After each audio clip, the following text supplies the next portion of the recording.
မင်္ဂလာပါကျွန်တော်တို့ရဲ့အရင်အမြစ်တွေကိုအတူတူလေ့လာစမ်းစစ်ကြည့်တဲ့အစီအစဉ်ကနေကြိုးဆိုပါတယ်ဒီနေ့ကျွန်တော်တို့အဓိကထားဆွေးနွေးကြမယ့်အကြောင်းအရာကတော့တက်ကြီးရွယ်ဦးတွေမှာရုတ်တရက်ကြုံရတဲ့စိတ်ရှုပ်ထွေးသွားတဲ့အခြေအနေတွေပေါ့ acute confusion ဒါမှမဟုတ် delirium လို့ခေါ်ကြပါတယ်ဒီအကြောင်းအရာကိုဆွေးနွေးဖို့အတွက်ကျွန်တော်တို့အကိုအခါပြုမဲ့အရင်အမြစ်တွေကတော့အဓိကကစေပညာဖြစ်အမှန်လေ့လာမှုစာအုပ်တွေFit 100 cases in general practice, 100 cases in GP, core clinical cases စတာဒီတွေကချက်လက်တွေပါပဲ။ဟုတ်ကဲ့။ဒီနေ့ရည်ရွယ်ချက်ကတော့လေတက်ချီရွယ်အိုတွေကကြောင့်ဒီလိုရုပ်တရက်စိတ်ရှုထွေးသွားတာတလေ။အဖြစ်များတဲ့အကြောင်းရင်းတွေကဘာတွေလဲ။ဆရာဝန်တွေကဘလို့ချင်းကပ်ပြီးယောဂရှာဖွေလေဘလို့ကုသမလဲဆိုတာဒီကိုရှင်းရှင်းလင်းလင်းဖြစ်သွားစေဖို့ပါပဲ။ကဲဒီအကြောင်းကိုအတူတူစပြီးလေ့လာကြည့်ကြအောင်ပထမဆုံးအနေနဲ့အထွေထွေယောဂကုဆရာဝန်တယောက်ရဲ့အတွေ့အကြုံဖြစ်မှန်ဥမာလေးတစ်ခုနဲ့စလိုက်ချင်ပါတယ်ဒါက case 2224လောက်ကိုအခြေခံထားတာပါအသက်89နှစ်အရွယ်မူဆူမတူပေါ့ရုတ်တရက်ကြီးစိတ်တွေရှုပ်ထွေးလာတယ်တတိတိတ်မကောင်းတော့ဟုတ်ကဲ့အဲ့လိုသူ့ကိုစောင်းရှောက်နေတဲ့သူကတတိထားမိလာတာသူ့ကိုအိမ်မှာကူညီစောင်းရှောက်ပေးနေတဲ့အင်းဆောင်တတိပြုမိတဲ့အချက်တွေကလည်းနည်းနည်းထူးခြားတယ်ဟိုလူနာစီကအရင်ကမရဘူးရဲ့ငါးညီနန်းလို့အနံ့တစ်မျိုးရနေတယ်တဲ့ပြီးတော့အရင်ကစီးထင်းနိုင်ပေမဲ့အခုရက်ပိုင်းမှာနှစ်ကျင်းလောက်စီးမထင်းနိုင်ဖြစ်ခဲ့တယ်နောက်ပြီးရင်ရေကိုလည်းတိတ်မတောက်တော့ဘူးဥမာလက်ဖက်ရေခွက်ဆိုအပြည့်မကုန်ပဲတဝက်လောက်ပဲတောက်တော့တာမျိုးပေါ့အဲ့လိုဒီတွေ့လာတယ်ဆိုပြီးမှတ်တမ်းရှိတယ်ဟုတ်ပါလေဒီလိုအချက်လက်တွေကြားရပြီးအထူးဖြင့်တက်ကြီးရွယ်အိုအမျိုးသမီးတို့ရွတ်တရက်ဆိတ်ရှုထွေးလာပြီးဆိုရင်အထွေထွေယောဂကုဆရာဝန်တယောက်အနေနဲ့အဓိကတန်တရားဝင်လေးရှိတာကစီလန်ကျော်ပိုးဝင်ခြင်း UTI ပေါ့လေဒါကတော်တော်လေးအဖြစ်များတဲ့အကြောင်းရင်းပဲ case 22မှာလည်းဒါကိုအဓိကပြောထားတာပါအထူးသဖြင့်အသက်ကြီးတဲ့မျိုးသမီးတွေမှာလေUTI ရဲ့လက္ခဏာတွေကဖျားတာတို့စီးသွားရင်နာတာတို့ဆိုတဲ့ပုံမှန်လက္ခဏာတွေတိတ်မပြတတ်ဘူးဟုတ်ကဲ့ဒီလိုရုတ်တရက်စိတ်ရှုပ်ချွေတာအားနေတာလဲကြတာမျိုးတွေနဲ့ပဲလာတက်တာများတယ်။ဒါပေမဲ့လက်တွေမှာတော့ယောဂအတီးဖြူဖို့ကနည်းနည်းလေးအခက်ခဲရှိနိုင်တယ်။လူနာကစိတ်ရှုပ်နေတော့စီးနမူနာကိုတေးသေးချာချာခံယူဖို့ခက်တာမျိုးပေါ့။တန့်ရှင်းတဲ့နမူနာရဖို့လေ။အင်းပေါ့။တချို့ဆိုစီးပိုက်တေးသေးလေးခဏထည့်ပြီးယူရတာမျိုးရှိသလိုတခါလေတော့လည်းလက္ခဏာတွေရတန်တရားရှင်အဖြစ်မသေးချခင်မှာပဲပတိဇီဝဆေးနဲ့ခံမှန်းကူတောက်မှုဆက်ပင်လိုက်ရတာမျိုးလည်းရှိတတ်ပါတယ် empirical treatment ပေါ့ဟုတ်ကဲ့ UTI ကဖြစ်များတယ်ဆိုပေမဲ့ဒါတခုတည်းတော့မဟုတ်သေးဘူးပေါ့နော်တခြားဖြစ်နိုင်ခြင်းတွေကိုလည်းထည့်စဉ်းစားဖို့လိုသေးတယ်ထင်ပါတယ်ဥပမာ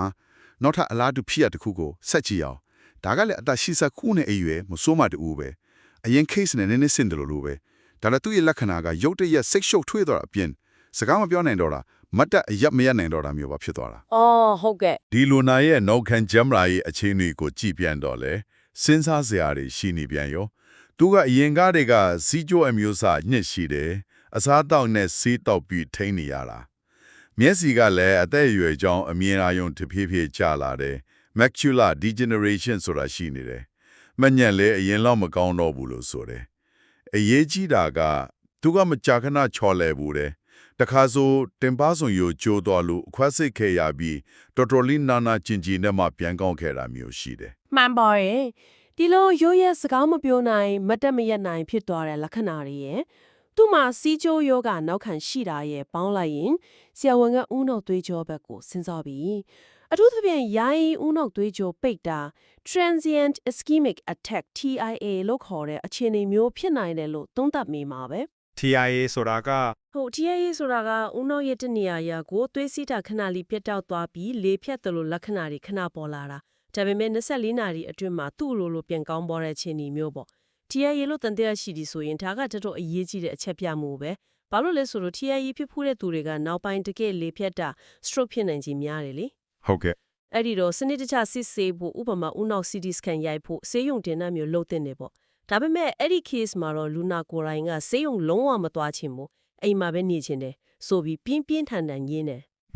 သူ့သမီးကလည်းမိခင်စန္ဒအတိုင်းအိမ်မှာပဲဆက်ကြည့်ဖို့ဆုံးဖြတ်လိုက်တယ်နောက်တစ်ချက်စဉ်းစားရတာကလူနာကခဏခဏချော်လဲတတ်တော့လေဖြတ်တာကာကွယ်ဖို့သွေးကျဲဆေး warfarin ပေးလိုက်ရင်ချော်လဲအခါသွေးဖြတ်လို့မဲ့အန်ဒီရရှိနေပြန်ရောဟုတ်ပါပြီဆိုတော့ဆရာဝန်ကအန်ဒီရပိုနဲမဲ့ယူဆရ aspirin နဲ့ dipyridamole ဆေးနှမျိုးကိုပဲပေးခဲ့တယ်လို့ဖော်ပြထားပါတယ်ဟုတ်ကဲ့သူရဲ့မှတ်ဉာဏ်စစ်ဆေးမှုမြတ်မှတ် abbreviated mental test score AMTS ကလည်းစမှတ်မှတော့မှပဲရတယ်နော်ဒီ AMTS ကတော့အချိန်နေရာလူမှတ်ဉာဏ်တိုးလေးတွေမေးပြီးမြန်းစစ်တာ哦ရမှန်နေတာကမှတ်ဉာဏ်တီးတီးတာတာကြားနေတာကိုပြတာသူရဲ့နောက်ဆုံးအခြေလေးကတော့ဒီလိုအခြေအနေတွေနဲ့ပဲနောက်ထပ်2နှစ်လောက်နေသွားခဲ့ပြီးအသက်60နှစ်မှာ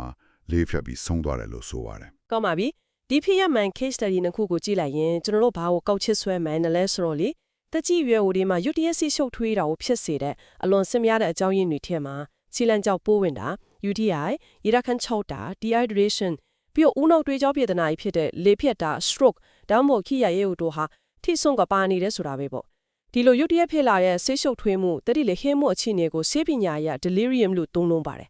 သူ့ရဲ့အဓိပ္ပာယ်ဖွင့်ဆိုချက်ကတော့အချင်းတော်အတွင်းမှာတတိထားနိုင်စွမ်း attention ပေါ့ပတ်ဝန်းကျင်ကိုသိမြင်နားလည်နိုင်စွမ်း awareness ပေါ့အဲ့ဒါကြီးကြဆင်းသွားပြီးတော့တိမှုစွမ်းရည် cognition မှာအပြောင်းလဲတွေဖြစ်လာတာကိုဆိုလိုတာပါ delirium ရဲ့အရေးကြီးတဲ့လက္ခဏာတစ်ခုကသူ့ရဲ့အခြေအနေကကဏိတာအတွင်းမှာအတက်အကျရှိတတ်တာ fluctuating course ပေါ့အတက်ကျရှိတတ်တယ်ဆိုတာဥပမာမနက်ပိုင်းမှာကြည်ကြည်လင်းလင်းရှိနေပြီးညနေပိုင်းကျမှစိတ်ရှုပ်ထွေးလာတာကနားမငိမ့်ဖြစ်လာတာမျိုးပေါ့ဒါမှမဟုတ်နေခမောက်ကအင်ငိုက်နေပြီးညဘက်ကျမှလန့်နိုးပြီးစိတ်ရှုပ်နေတာမျိုးတွေလေဟုတ်ကဲ့ဒီအဖြစ်များတဲ့ UTI dehydration stroke DIA အပြင်တခြားဘာတွေကိုသတိထားသင့်တယ်လေအရင်အမြင့်ဒီထဲမှာတော့တခြားအကြောင်းရင်းတွေပေါ်ပြထားတာရှိုံမဲ့ထင်တယ်နော်ဥပမာ case based internal medicine တို့လိုစာအုပ်တွေမှာတော့ရှိတာပေါ့အများကြီးပဲ delirium ဖြစ်စေနိုင်တဲ့အကြောင်းရင်းတွေကလည်းအထူးသဖြင့်တက်ကြီးရွယ်အိုတွေမှာပေါ်ပြီးတော့ထည့်စဉ်းစားရမယ့်အချက်တွေရှိပါတယ်ဥပမာတောက်နေတဲ့ဆေးတွေရဲ့ဘေးထွက်ဆိုးကျိုးတွေပေါ့အထူးသဖြင့်တက်ကြီးရွယ်အိုတွေမှာဂျာမန်ရေးပြဿနာပေါင်းစုံကြောင့်ဆေးတွေအများကြီးတကယ်နဲ့တောက်နေရတာမျိုး polypharmacy လို့ခေါ်တယ်လေအဲ့ဒီအခါကျရင်ဆေးအချင်းချင်းတုံ့ပြန်တာတွေဆေးရဲ့ဘေးထွက်ဆိုးကျိုးတွေကြောင့် delirium ပိုဖြစ်နိုင်တယ်ဟုတ်ကဲ့အဲ့ဆေးတွေစိတ်ငြိမ်ဆေးတွေအကိုက်ခေးပြောက်ဆေးတချို့ပါကင်ဆန်ဆေးတွေအလာဂျီသက်တာဆေးတချို့က delirium ကိုဖြစ်စေနိုင်တယ်နောက်ပြီးတော့အဆုတ်ပိုးဝင်တာနူမိုနီးယားလိုမျိုးတခြားကိုတွင်းပိုးဝင်တာတွေ UTI အပြင်ပေါ့လေပြီးတော့ခန္ဓာကိုယ်ရဲ့ဇီဝကမဖြစ်စဉ်ဆိုင်ရာပြဿနာတွေ metabolic disturbances လို့ခေါ်တာပေါ့အဲ့ဒါကဥပမာဟုတ်ဥပမာသွေးတွင်းတကြားတဲ့အရာများတာနီးလွန်းတာဆိုဒီယမ်လိုစားတတ်တွေဖောက်ပြန်တာအောက်ဆီဂျင်နည်းတာမျိုးတွေပေါ့ဒါအပြင်ပြင်းထန်တဲ့နာကျင်ကြိုက်ခဲမှုတွေဝမ်းချုပ်တာခွဲစိတ်ထားတာပတ်ဝန်းကျင်အသိရောက်သွားတာမျိုးလိုစိဖိစီးမှုတွေကလည်းဖြစ်စေနိုင်သေးတယ်ရိတ်ကြီးတဲ့နောက်တစ်ချက်ကတော့ငကိုကလေးကမှတ်ဉာဏ်ချိုးယွင်းတဲ့ယောဂ dementia အခန့်ရှိတဲ့သူတွေဥပမာ Lewy body dementia Alzheimer's ယောဂရှိတဲ့သူတွေမှာ delirium ဖြစ်နိုင်ကြီးပိုများတယ်ဖြစ်လာရင်လည်းပိုဆိုးတတ်တယ် Parkinson ယောဂရှိတဲ့သူတွေမှာလည်းအလားတူပဲအဲ့ဒီတော့ delirium နဲ့ dementia ကိုခွဲခြားသိဖို့ကအရေးကြီးသွားပြီပေါ့နော်တော်လေးအရေးကြီးပါတယ် delirium မှာများတော့အပြင်ရုတ်တရက်ဖြစ်ပြီးကုသလို့ရနိုင်တဲ့အကြောင်းရင်းဥပမာ UTI ဆေးကြောင့်ဖြစ်တတ်ပြီးအချိန်တိုအတွင်းပြန်ကောင်းနိုင်ခြေရှိတယ် dementia ကတော့တဖြည်းဖြည်းဦးနှောက်ဆော်တွေဖြစ်စီလာတဲ့နားတရှိအခြေအနေဆိုတော့ပြန်မကောင်းနိုင်တော့ဘူးလေ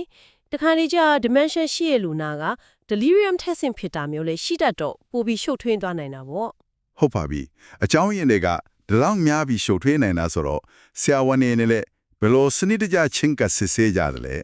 ဒီလောက်ဖြစ်နေရည်များနေတဲ့ကြားတွေကအပြည့်မှန်ကိုဘယ်လိုရှာကြမလဲဆိုတာစိတ်ဝင်စားစရာပဲမှန်ပါတယ်ဒါကြောင့်စနစ်တကျချင်းကပ်ဖို့လိုလာတာပေါ့ပထမဆုံးနဲ့အရေးကြီးဆုံးကတော့ယောဂရာဇဝင်ကိုတေးတေးချာချာမေးမြန်းရတာပဲ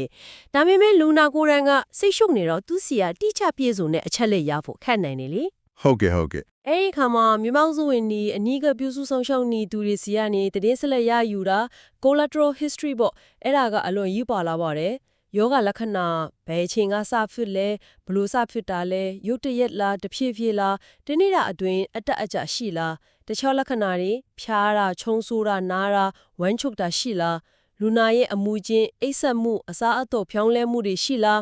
တောက်နေတဲ့ဆေးတွေဆေးအသစ်ပြောင်းတာဆေးချိန်ပြောင်းလဲလို့တာရှိလားအဲ့ဒါဒီအသေးစိတ်မေးရပါတယ်ယောဂရာဇဝင်မေးပြီးရင်လူနာကိုစမ်းသပ်ရပါတယ်အဖျားသွေးပေါင်ချိန်နှလုံးခုန်နှုန်းအသက်ရှူနှုန်းအောက်ဆီဂျင်ပမာဏစတဲ့အခြေခံလက္ခဏာတွေကိုတိုင်းတာရတယ်ပြီးရင်တော့ပိုးဝင်နိုင်တဲ့နေရာတွေကိုရှာရပါတယ်ဥပမာအဆုတ်ကိုနားချက်နဲ့နားထောင်တာနမိုနီးယားရှိမရှိပေါ့ဘိုက်ကိုစမ်းတာဝမ်းချုပ်လားစီးအိမ်ပြည့်နေလားအရေပြောင်းမှအနာပိုးဝင်လက္ခဏာရှိမရှိကြည့်တာမျိုးပေါ့ အာယုံကြောဆိုင်ရာစမ်းသပ်မှုတွေလုပ်ပြီးလေဖြတ်တဲ့လက္ခဏာမျက်နှာတချမ်းရွယ်တာလက်ချင်အားနေတာမျိုးရှိမရှိစစ်ရတယ်ပြီးတော့လူနာရဲ့သိမြင်မှုစွမ်းရည်ကိုအကဲဖြတ်ဖို့ AMTS လို့မှတ်မြင်တဲ့အာယုံစုဆိုင်မှုစစ်တဲ့မေးခွန်းလေးတွေမေးကြည့်ရပါတယ်ဒီယောဂလာဇဝင်နဲ့စမ်းသပ်မှုတွေကရတဲ့အချက်တွေပေါ်မူတည်ပြီးလိုအပ်တဲ့စစ်ဆေးမှုတွေကိုဆက်လုပ်ရတာပေါ့စီစစ်တာ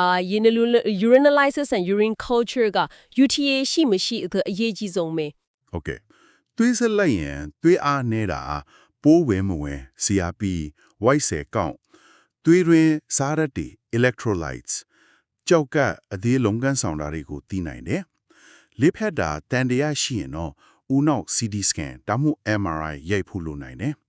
နှလုံးခုန်မမှန်တာလို့နှလုံးဘက်ကတန်တရားရှိရင် ECG ဆွဲတာမျိုးလုပ်ရနိုင်တယ် EEG လို့ခေါ်တဲ့ဦးနောက်လှိုင်းမတန်စစ်ဆေးမှုကတော့ delirium ယောဂရှာဖွေရေးမှာသိပြီးအသုံးမဝင်ဘူးလို့ဆိုပါတယ် အကြောင်းရင်းဒါမှမဟုတ်ဖြစ်နိုင်တဲ့အကြောင်းရင်းကိုသိရပြီဆိုရင်ကုသမှုအပိုင်းကိုဘယ်လိုဆက်လုပ်ကြမလဲကုသလို့ရောပြောင်းနိုင်တက်တာနိုင်မှာသလား ကုသမှုရဲ့အဓိကပန်းတိုင်ကတော့ delirium ကိုဖြစ်စေတဲ့အရင်ခံအကြောင်းရင်းကိုရှာပြီးကုသဖို့ပါပဲဥပမာ UTI အကြောင်းဆိုရင်တင့်တော်တဲ့ပဋိဇီဝဆေး antibiotics ပေးရမယ်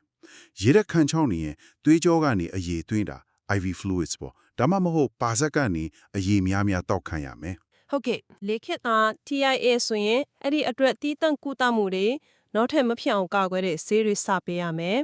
ဆေးဝါးရဲ့ဘေးထွက်ဆိုးကျိုးကြောင့်တန်တရားရှိရင်အဲ့ဒီဆေးကိုရပ်တာဒါမှမဟုတ်တခြားဆေးပြောင်းတာလုပ်ရမယ်နာကျင်မှုကြောင့်ဆိုရင်အကြိုက်ခဲဖြောက်ဆေးပေးရမှာပေါ့အရင်ခံယောဂကိုကုသတာအပြင်အထောက်အကူပြုဆောင်ရှောက်မှု supportive care ကလည်း delirium ကုသမှုမှာတော်တော်လေးရေးကြီးပါလေ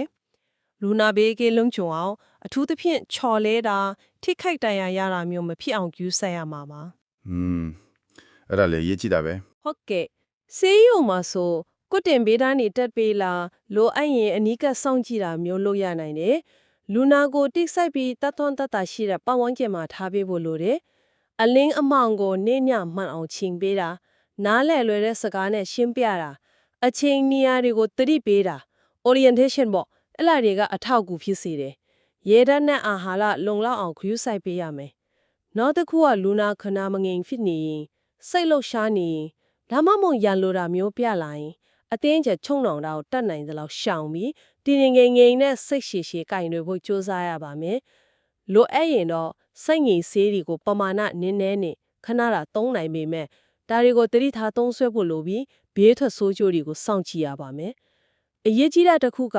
လူနာတောက်နေတဲ့ဆေးအလုံးကိုပြန်သုံးသပ်ပြီး delirium ကိုပိုဆိုးစေနိုင်တဲ့ဒါမှမဟုတ်မလိုအပ်တော့တဲ့ဆေးတွေကိုရပ်ဖို့စဉ်းစားရပါမယ်ဒါကတကယ်ကိုရေးချီးပြီးမှတ်သားစရာအချက်ပဲတက်ကြီးရွယ်အိုးတွေမှာရွတ်တရက်စိတ်ရှုပ်ထွေးခြင်း delirium ဟာ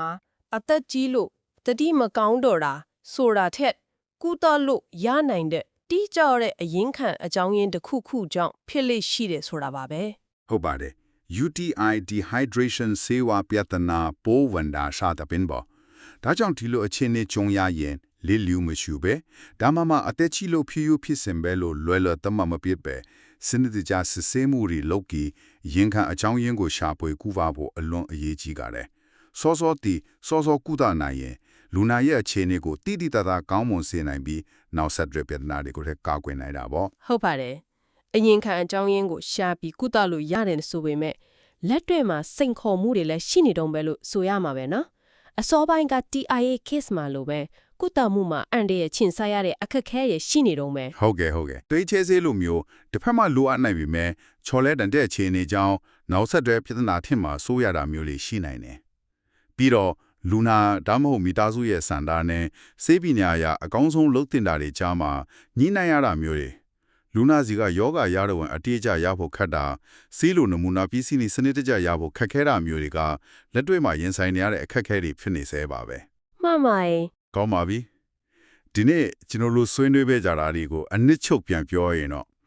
တက်ကြီးရွယ်အိုတွေမှာရုတ်တရက်စိတ်ရှုပ်ထွေးတဲ့အခြေအနေ delirium ဟာအဖြစ်များပြီးလစ်လူမရှုသင့်တဲ့အရေးကြီးတဲ့ကျန်းမာရေးပြဿနာတစ်ခုဖြစ်ပါတယ်ဒီလိုဖြစ်တဲ့အဓိကအကြောင်းရင်းတွေထဲမှာ UTI ရေဓာတ်ခန့်ချုပ်ခြင်းလေဖြတ်ခြင်း TIA ဆေးဝါးပေးထွက်ဆိုးကျိုးအဆုတ်ပိုးဝင်ခြင်းစတာတွေပါဝင်ပြီးအများစုဟာကုသလို့ရနိုင်တဲ့အခြေအနေတွေဖြစ်တယ်ပေါ့